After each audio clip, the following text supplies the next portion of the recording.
Ito ay rated SPG, striktong patnubay at gabay ng magulang ang kailangan. Isang mapagpalang araw mga kapamilya. Makuha man ni David ang yaman ni Catherine ay mukhang mauubos din ito sa oras na pasukin niya ang pagsusugal. Habang tumatagal ay talagang paliit na ng paliit ang mundong ginagalawa ni David at Tanggol.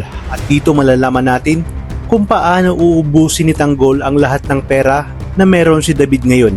At kung paano niya gagawin ito, yan ang ating aalamin sa dulo ng bidyong ito. Gagawa nga ng paraan si Ramon upang makausap si Marites dahil unti-unti na nga siyang nahuhulog dito, kung kaya't binili nito lahat ng paninda ni Marites dahil alam niyang yun lang ang paraan para makausap niya si Marites.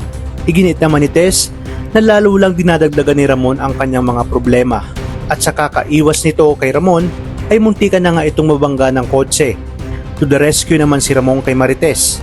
Agad na bumaba ang lalaking driver na muntikan nang makabangga kay Marites at sinigawan si Marites na hindi nito tinitingnan ang kanyang dinadaanan.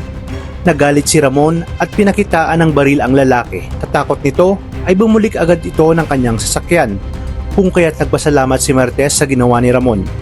Wika naman ni Ramon, natatanggapin niya lang ang pasasalamat nito kung makakapag-usap sila ng maayos. Isinama niya ito sa isang restaurant para makapag-usap sila ng maayos. Sa kabilang banda, sinabi ni Tanggol kina Ben na hindi sila papasok ng droga sa Quiapo dahil ibebenta nila ito sa mga mayayaman at ang kalahati nito ay ibibigay nila sa mga taga Quiapo. Iginiit naman ni Boss Divina na kung maaari ay kaunting parte lang ang mapunta sa mga ito. Ngunit ayon kay Tanggol, marami pa silang mapagkakakitaan.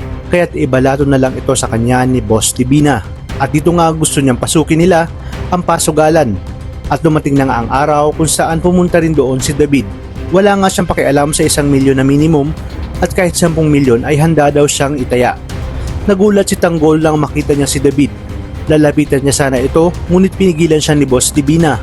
Ayon kay Boss Divina, sa mata ng tao ay wanted pa rin ito. Kaya siya na umano ang maglalaro para kay Tanggol. At aalamin niya rin kung bakit naroon ang kapatid ni Tanggol na si David. Matapos nito ay napag-alaman niya na isa pala itong Montenegro at ang pakilala sa kanya ay Jesus Montenegro na siya namang ipinagtaka ni Tanggol dahil ginamit nito ang kanyang pangalan. At may katanungan sa kanyang isipan kung paano nito naging ama si Ramon Montenegro. Ayon pa kay Divina na may kayabangan pala ang kapatid nitong si David dahil ito daw pala ang napangasawa ng apo ni Don Facundo. Kaya naman paniguradong kasama ito sa mga nagmasaker sa pamilya Caballero.